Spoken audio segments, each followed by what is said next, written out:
Hello everyone. In this video I had the very great pleasure of speaking with Susan Grajek from EDUCAUSE. EDUCAUSE is an organization which focuses on the impact of information technology on higher education. They research the impact that is having and provide guidance and advice, form communities of professionals inside higher education to help them with their use of information technology. Susan is the Vice President for Communities and Research at EDUCAUSE. She's responsible for their research and benchmarking programs, the communities that they've formed, both formal and informal, of higher education professionals. And she also manages their partnership activities.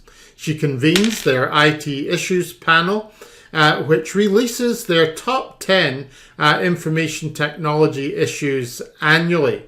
The interview I think you'll find very interesting, but had some technical difficulties. We were able to record it with Susan providing the audio through her cell phone and us recording the video through Skype. I hope that won't interfere with your enjoyment of the video and the value that it will provide to you. IT groups on campuses are trying to really fundamentally re-architect the way we do technology and learn new roles and new jobs. At the same time, what technology can do for higher education is changing. It is creating entirely new fields of research, whether it's, as the example I gave earlier, we're seeing mathematics departments close and reopening as data science departments. We're seeing new academic departments. I also gave the example of MIT establishing a new academic department of artificial intelligence are standing up. So it's changing the academy and research and technology and teaching, but it's also changing the nature of research. And researchers are being able to use a lot more raw compute power. And I think with quantum computing just starting to move from something that's theoretical to something that may be usable, the power is just changing much more quickly. But also it's changing the nature of pedagogy and the nature of teaching and learning.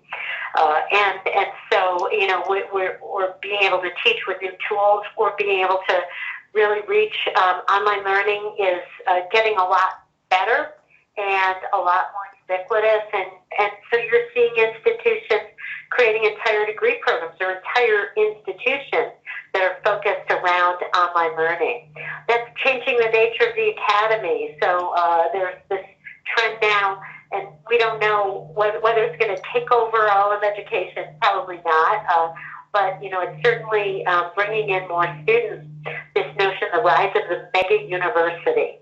And the examples of those are in the United States, Southern New Hampshire, Western Governors, Liberty University, and a lot of what makes them able to reach so many students and be mega universities is the fact that they're leveraging technology and using online learning.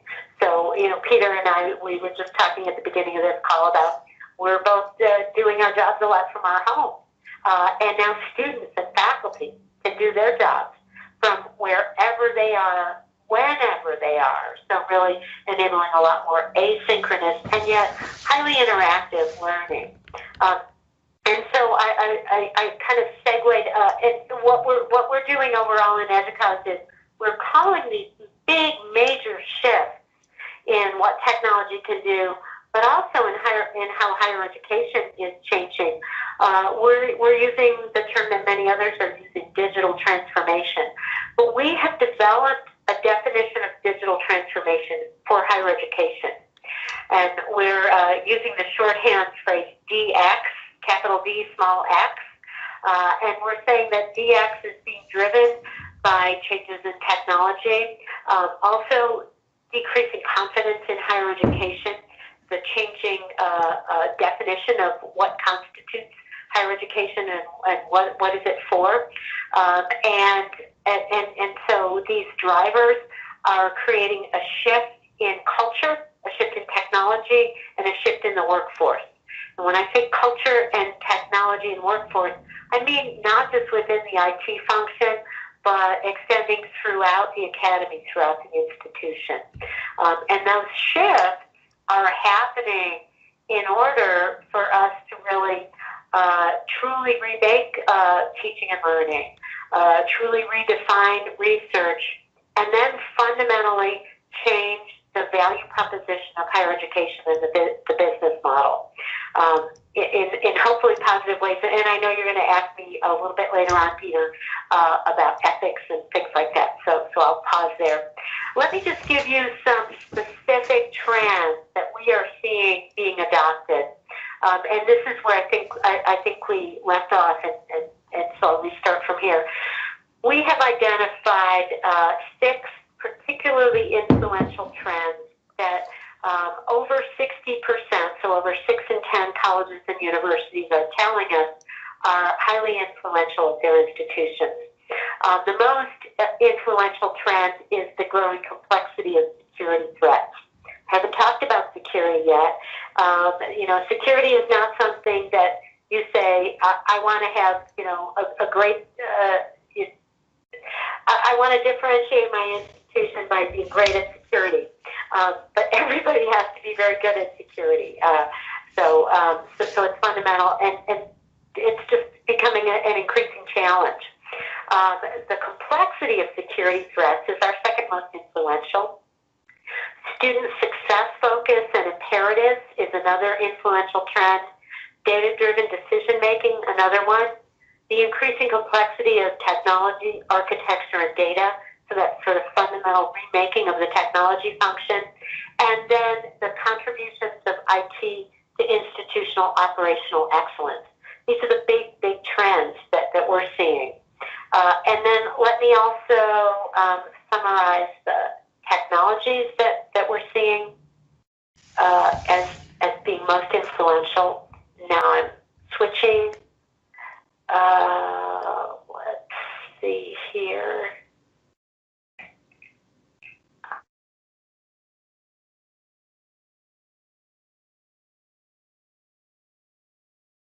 Technology. Our definition of a strategic technology is a technology that has not yet caught on in up to 30% of colleges and universities.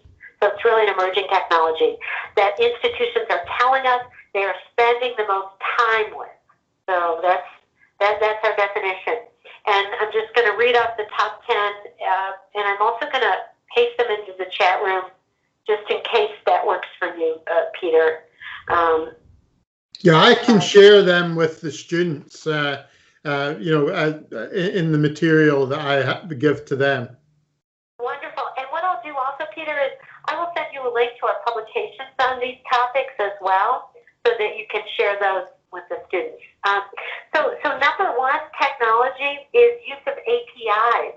And APIs is really how we get these systems to interact with one another, and more importantly, to share data across systems. Because we used to think of systems and applications as having automating processes and making things more efficient. They still do that. That's still important to us. But in addition to that, we are seeing that the data that is in these systems that they capture and store and transmit is arguably more value than the processes and transactions that they automate. So APIs really help facilitate that interconnection. Active learning classrooms is the second biggest strategic technology. Blended, followed by, now I'm just going to list them, blended data center, and that's on premises and cloud-based. Incorporation of mobile devices in teaching and learning, that's number 4. Number 5 is open educational resources. We're really thinking that they're going to take hold. Next one is institutional support for accessibility technologies. Finally, for people who have been big fans of inclusivity and helping people with disabilities. Next one is technologies for improving analysis of student data. So this is to support student success. Application for performance monitoring is the next one. Then another student success one, and this time predictive analytics for student success. And this is at the institutional level rather than at the course level. Number 9 is IT asset management tools like CMDB. And then the last one is integrated student success planning and advising systems. And this one just comes to the forefront. I'll just tell you, I think this one shows us the impact of the Bill and Melinda Gates Foundation on higher education, at least in the United States. Fascinating. Yeah. Fascinating, and the role of the Bill and Melinda Gates is interesting to note as well. All of these things together potentially could be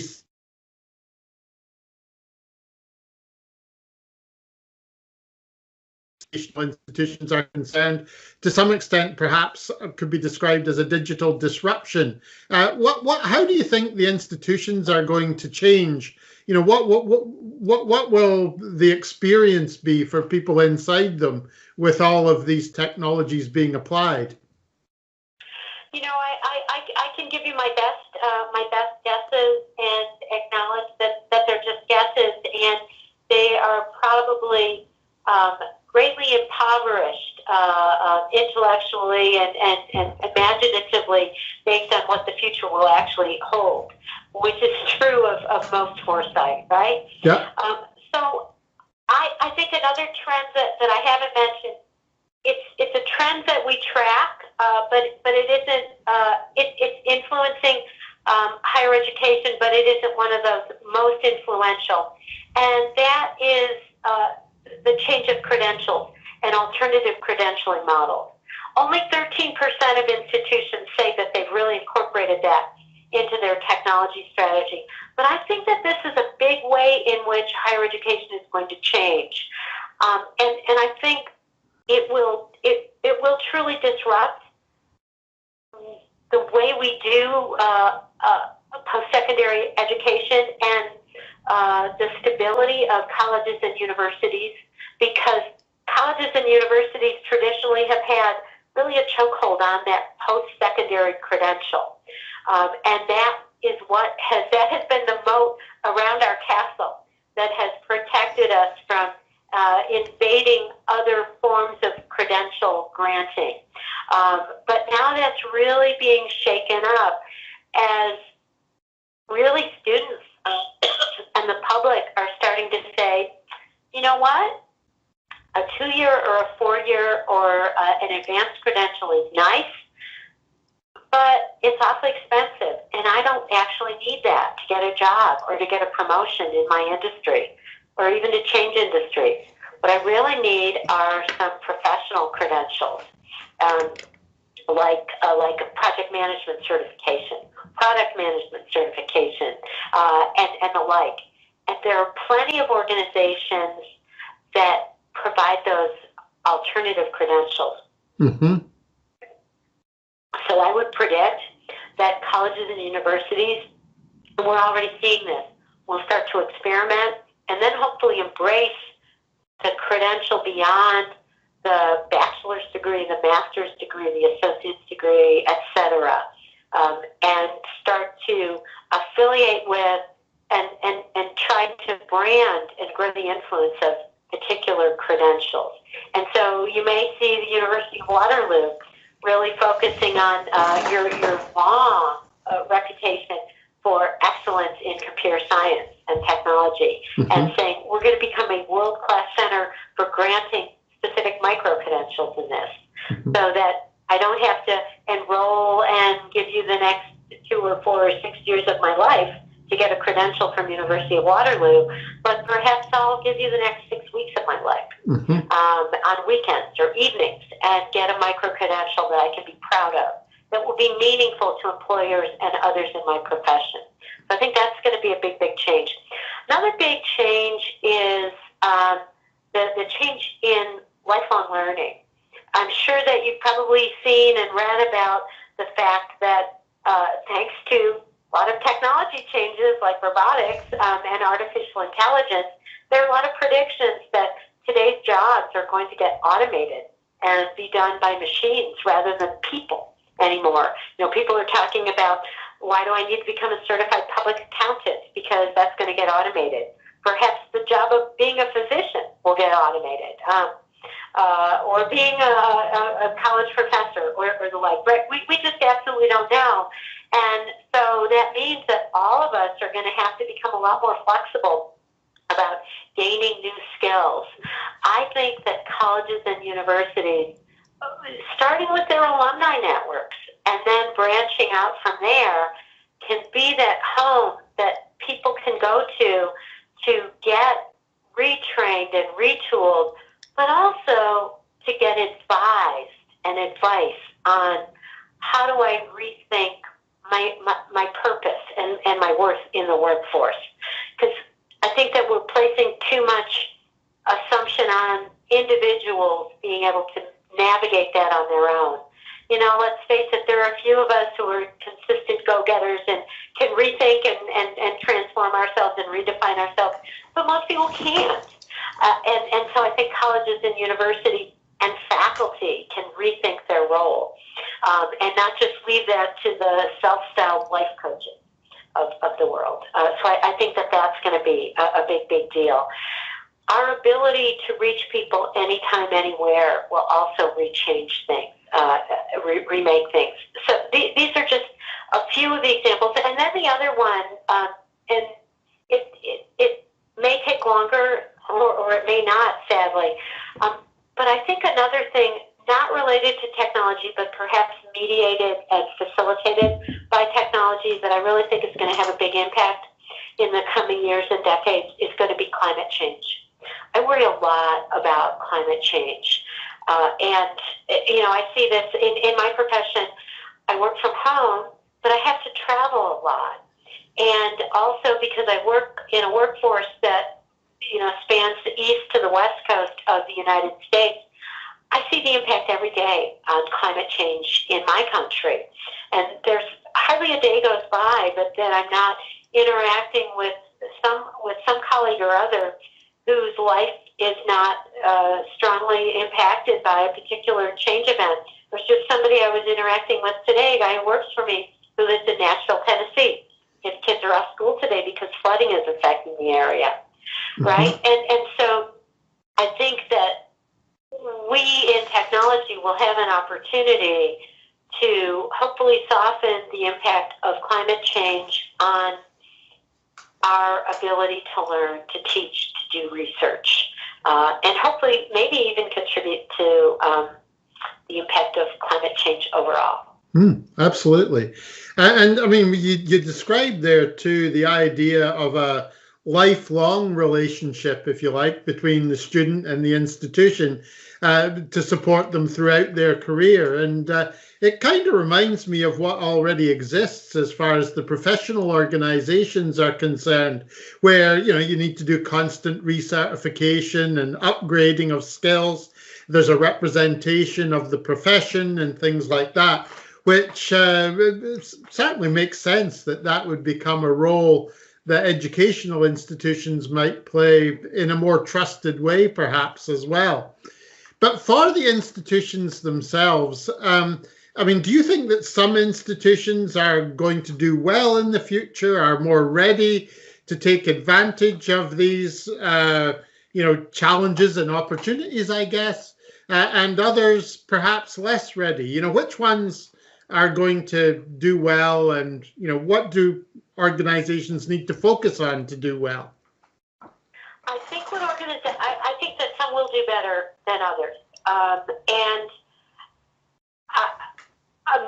one of my own sort of technology close theories is that organizations that have a less risk averse and more agile approach to innovation, both technology and institutional, and are also tend to be more early and eager adopters of technology, will have a competitive advantage over institutions that are very politically and culturally risk averse, and also tend to lag behind in technology, or wait for the rest of their peers to move, and then they move. These are days when a conservative approach will not do well by us. And there are a few particular trends that I want to point out overall in our business model, but also in technology. And those two trends, I call them scaling and individuation. With scaling, the name of the game in technology that helps the institution as well, because I think that this doesn't need to be just limited to technology, is how do we buy down the cost and the time that we spend on commodity services. The move to the cloud is a big scaling move. And when we look at the technology industry overall, we really see a great deal of consolidation and scaling happen for good and for ill, as we boil down to these big players, Alphabet, Apple, Microsoft, Facebook, and I think LinkedIn might be the other one. I can't remember off the top of my head. But this consolidation of platforms and providers. And similarly, I think that we should leverage that in IT. Why are we still running our own data centers? Why are people still running their own servers, for example? And move as much as we can. Why do we still have our own ERP? Move as much as we can to the cloud so that we can take that IT investment that we've made and focus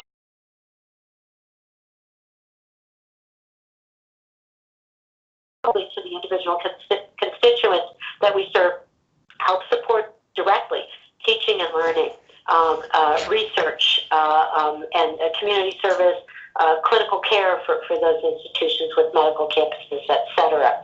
So that's kind of the scaling thing. But the scaling thing is also, I think we're starting to see this happen at the institutional level, where groups of institutions will say, do we all need to teach Psychology 101? Do we all need to have our own separate versions of alumni services or this or that? And so we're seeing, I think, the potential for consolidation to try to be efficient. And then we're going to see more individuation and specialization. And by individuation and specialization, I mean that individual institutions might say, we're not just going to kind of create the next chocolate chip cookie. I love desserts, right? Because other schools make great chocolate chip cookies, right? We're going to make an excellent double chocolate dipped peanut butter cookie, right? But we're really going to specialize in particular modes of scholarship or modes of teaching, modes of learning, etc. So how do they specialize?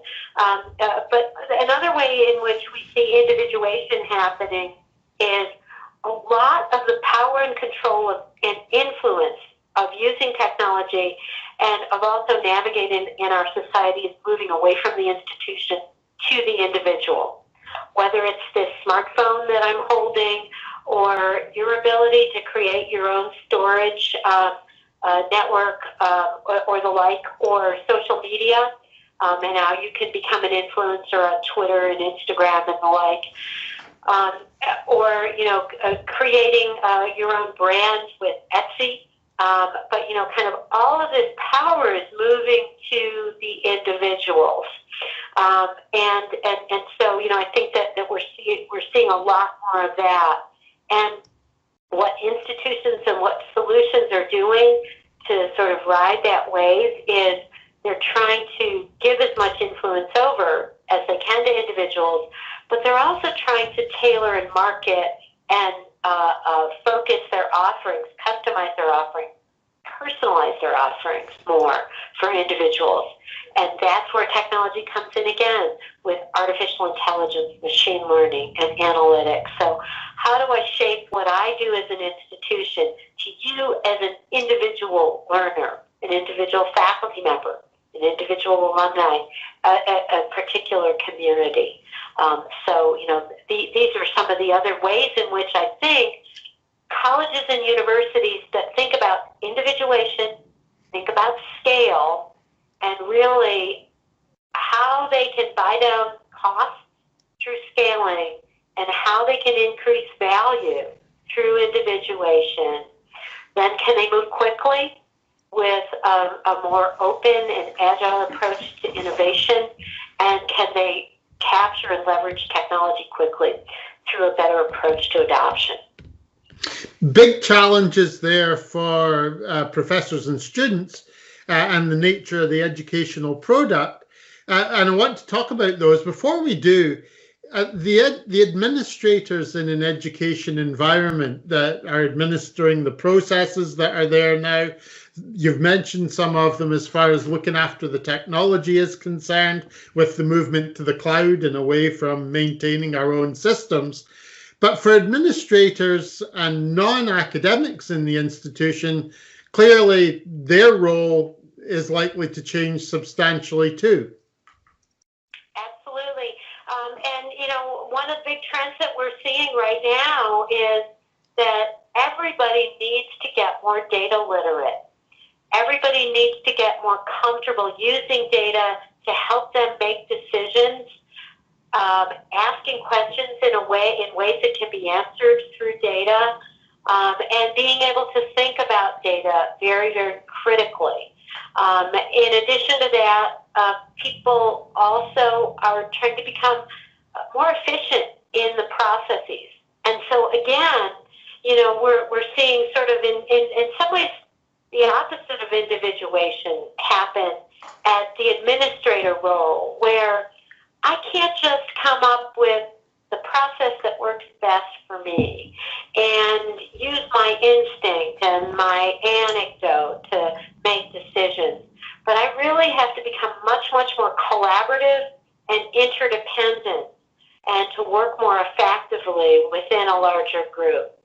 So personal creativity may be less of a thing. You know, I certainly saw that in my last years at Yale, and a lot of us saw that, you know, where it wasn't a job that you know, wanted creativity anymore. It was a job that valued partnership, collaboration, being able to see yourself as part of a larger whole and be comfortable about that, and creating more and more narrow areas of specialization in jobs. So you kind of need that generalist perspective, so you need to know where the institution is going, how you're fitting in and how you're contributing. But you also have to be a lot more comfortable recognizing that you are a piece of a larger puzzle. You're not the puzzle in and of itself. Very interesting, partly because I've spent a lot of time looking at technology's application in other types of organizations. I was looking at manufacturing earlier this morning before I was talking to you. And those very same trends are there. You know, the idea that people have to be more collaborative, that they've got to understand their role in relation to the rest of the system, if you like. You know, they've got to take a more systems approach to what they're doing. And what you're saying is that those very same things are going to happen in education as well. They really are. One of the worst mistakes that we can make in higher education is to declare that we are different and comparable to none, whether as an individual institution or as an overall industry. And, you know, luckily, most of us in academia are curious creatures, and hopefully, therefore, open-minded enough to be delighted by the opportunity to learn outside our frame of reference. And we need to do that more than ever. That nicely works into my next question, which is, for professors and students, I mean, the old model of standing in front of the classroom, presenting slides or writing on a chalkboard, clearly, you know, many people, most perhaps, would say that's not the most effective way to do things now. But the pedagogical impact of the changes that are coming, I'd like you to talk about too. You know, what will the pedagogical impact be? Are we going to see the way that teaching happens change? You've talked about that a little bit with individuation, but perhaps you could talk a little bit more about how this will impact teaching methods. Sure. I think that if you as a faculty member tap into the reasons that you entered the academy in the first place, and your thirst for knowledge, your thirst for creativity, to learn, and to help develop new knowledge, to create a new knowledge. If you can tap into that, then you will be well positioned for the changes that are occurring to your pedagogy right now. If you let yourself default to the position of comfort, where this lecture, I've just really got it nailed down, and it's this smoothly on machine, and I know how to get the laughs, and I know when their eyes widen that the insights are coming. Don't ask me to mess with that.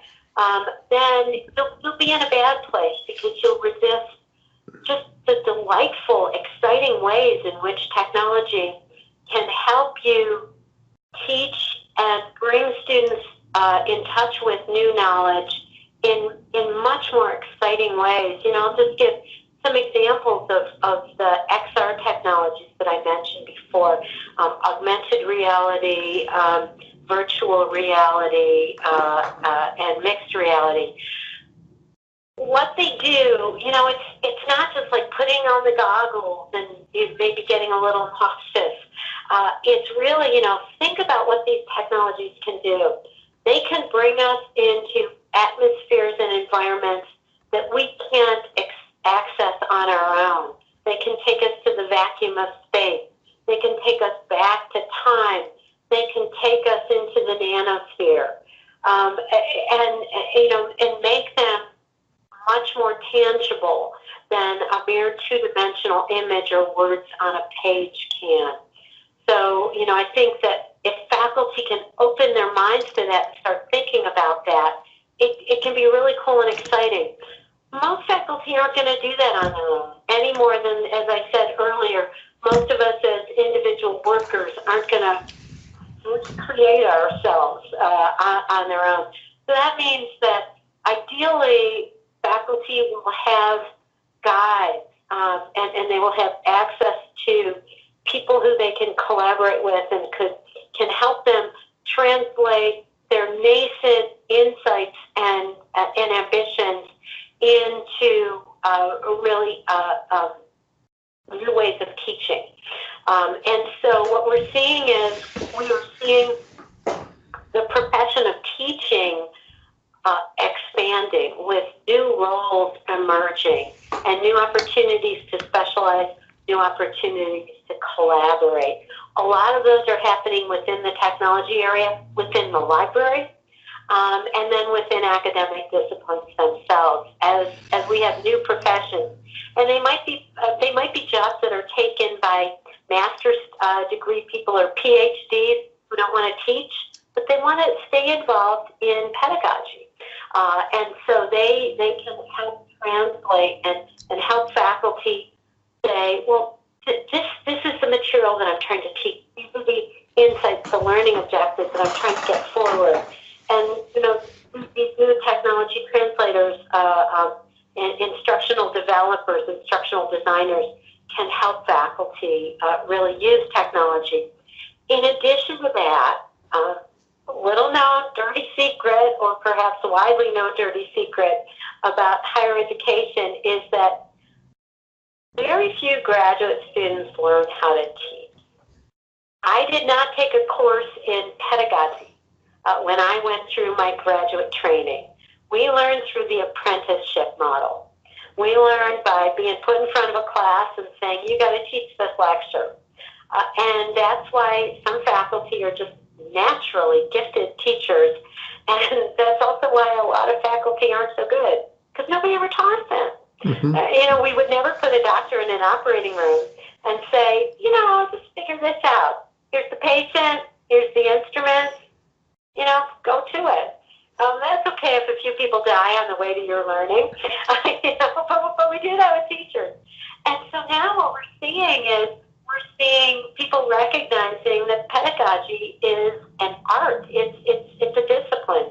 And so we're taking the discipline of pedagogy, the discipline of technology, and then the disciplines that faculty are trying to teach you. And that is all changing the role of the faculty member. In addition to that, we're seeing the advising role, the need to help students, and be more successful, and not saying that, gee, it takes you 6 years to graduate, or if you never graduate, you're a bad student. No, we're bad institutions. And so we're really embracing our role in student success. And so that means that advising and everything that happens outside the classroom, outside that course, outside the grade in the course, is a profession and activity that is just starting. And so faculty have a tremendous new opportunity and perhaps arguably new responsibility that they can take on. And then finally, one of the other things that I would say is we've heard a lot, we talk a lot about student success, but something that we're just starting to think about, and I predict you may hear more of this term, faculty success. How do we help faculty be more successful rather than just, be too intimidated by their august standing or too dismissive of how easy it is? But faculty have a huge set of changes that they have to make.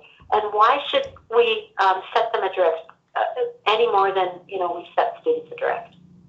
Absolutely. And, the way you describe it, the future of teaching can be very exciting. And certainly in my experience, the opportunities that it has to be able to do more exciting things for students, to make learning much more interesting, and to make more people successful, that's why we're here in the teaching that we do. And in the people I've worked with, the people who seem to do okay and do well with online and technology-oriented tools are the ones who like teaching. The ones who really want to do good things with teaching are the ones who, seem to do okay, albeit with some help from time to time to, come to terms with the technology. But at the same time, we have seen concerns expressed that technology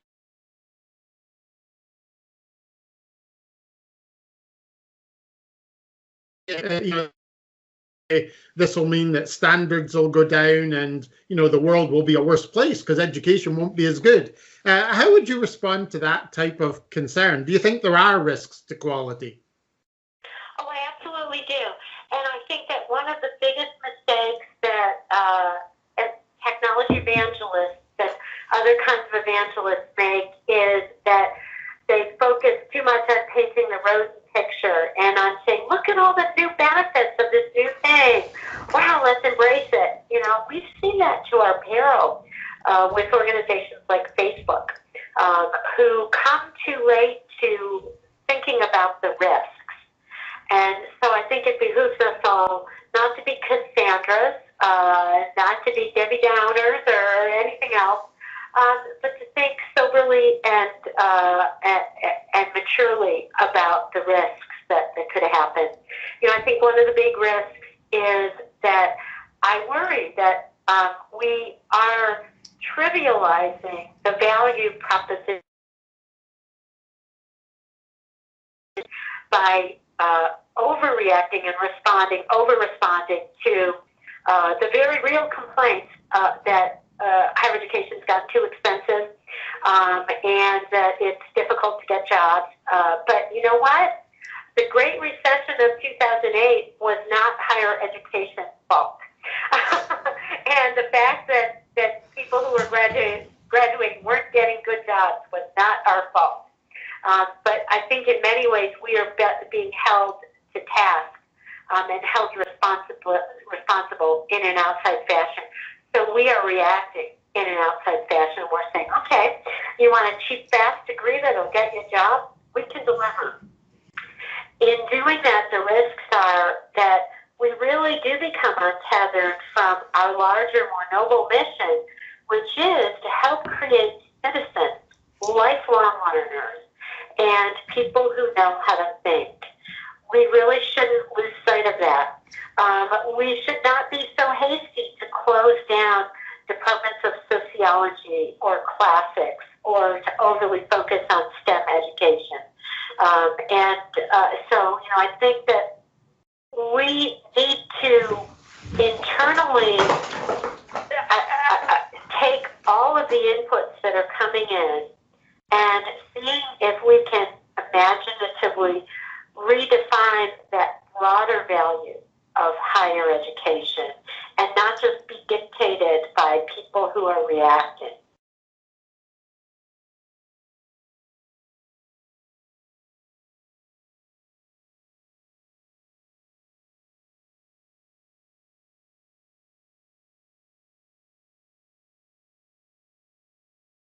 Individuals to transcend human nature and become these reinventing machines and these lifelong learners. And I think we need to provide some help and support for that.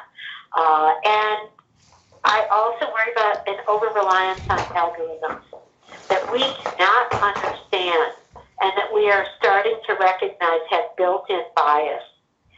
Algorithms can't predict the future. All they can do is learn from the past and apply heuristics and rules that we have coded into them. Algorithms and computers are not conscious, and we have to recognize that. There's an excellent book by Yuval Noah Harari, 21 Lessons for the 21st Century. And he maintains in one of the early chapters that he does not think that computers are going to develop consciousness anytime soon. Because we can program computers to display emotion, but they don't feel emotion the way biological creatures do. And so for the time being, I think we can say that consciousness, which is an emotional state, is probably ours for the taking. So let's not over-rely on or over-imbue technology with mysterious powers that it doesn't have. And let's continually force technology to be transparent and open about what it is doing. And let's be skeptical about that. And believe me, the companies that are trying to make a big buck on technology are not trying to ask those tough questions. So it behooves us to. Absolutely. And those tough questions, I guess, also come partly from the way that the world is changing just now. You know, technology itself is perhaps influencing more rapid change in the workplace and elsewhere. We're seeing change in political institutions and political practices. To what extent will information technology help educational institutions' ability to support people through this new environment that we're going into? Is information technology part of the answer to what educational institutions can do to make the world a better place today? It's part of the answer. It's part of what has put us in the pickle that we're in. And it's part of the challenge going forward. It's really all things. Just as the same, the analogy I'll use here is that we need to eat to survive. Food is part of what will help us survive. And it's one of life's greatest pleasures, and it can also kill us. It's part of what's got many of us unhealthy and fat. It is everything. And in that sense, it's completely value-laden and completely valueless. And I would say the same thing about technology. Good advice. I got two further questions. One is, I did just want to go back to privacy. It's so important today. Many people have many concerns. So I wanted to specifically ask you on that, any guidance you would have or advice for institutions on how they should think about that. And then I've got a final question after that too. Okay. I think that GDPR is one of the best things that has happened to the world. And I'm continually grateful to the Europeans for having developed it. And I think that Canada is also much further along than the United States has been with regard to privacy. We, in the United States, we have placed too much trust in technology because I think that we've placed too much power in the hands of corporate America and of the marketplace. And we need to wrest control back. We need a privacy bill of rights. We need legislation that will protect us. And I think that individuals have already given up a lot of their privacy rights. They've given up a lot of their data. And that data is not just what's on my Facebook page or in my Twitter feed or what you could find out on my computer, but it's in my genome because I'm just so darn curious about who I'm related to, and might I get, died. So much blind faith in technology. I think we are sobering up, and I think that this is a big issue. It's particularly a big issue for higher education in that as we use data in more significant ways, with the best interests in mind, right? To help students learn and teach and be successful. That means that it is easy and it is tempting to use every bit of data that we can get on a student, from their how they do in courses, how they learn as they're interacting with technology in their individual courses and journeys, where they go on the campus. Let's look at those ID cards and the swipes of ID cards. How many times do they visit the gym? How many times do they visit the library? How many times do they visit the healthcare services? And we start to combine those with other things that we can know about students, maybe their health record and the like. And then I told you that information security was one of the biggest trends. So you start breaching privacy, and you could be damaging students for life, and prejudicing future employers. I know of examples of students who are transsexual. They're LGBTQI, and they have not come out to their family or friends, but the institution knows about it for whatever reason. They have that data point on the student, and it becomes available to the parents, for example. Lives can really get damaged, reputations damaged, and lives even destroyed through what we do and the choices that we make and fail to make in higher education. So it's a big, big deal. Absolutely, and appropriately indicating the seriousness of it to the people who'll be watching this, a very good thing. The last question I've got is the people who will, to some degree, have a role in leading the transformation of educational institutions, might be the chief information officers or the chief data officers of the future, or whatever they might be called. Have you got any advice for them on where they should be putting their attention at the moment? I would say make sure that you've got a real crackerjack technologist on your staff, hopefully someone who knows about enterprise architecture, who you can really rely on to do that scaling, to do that transformation and re-architecting of the data and where you source and the like. And you as a chief information officer, as an IT leader, you should focus on developing the influence and your knowledge of your institution, and of what your institution does, how it gets its work done, who the stakeholders are, who the influencers are. Build those relationships up so that you can work with them to help them understand how to make the best use of technology, how to take a risk-oriented approach to technology, and that would be my advice. Thank you.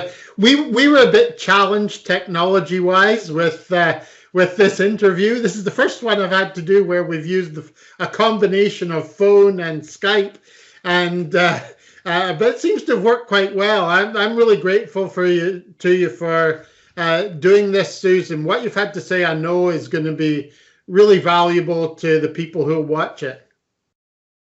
Oh, Peter, it has been my pleasure. There's nothing that gives me more joy than trying to share what I think and what I've learned. And so I hope it's of some use. And thank you so much for your time and your interest. Thank you. Take care.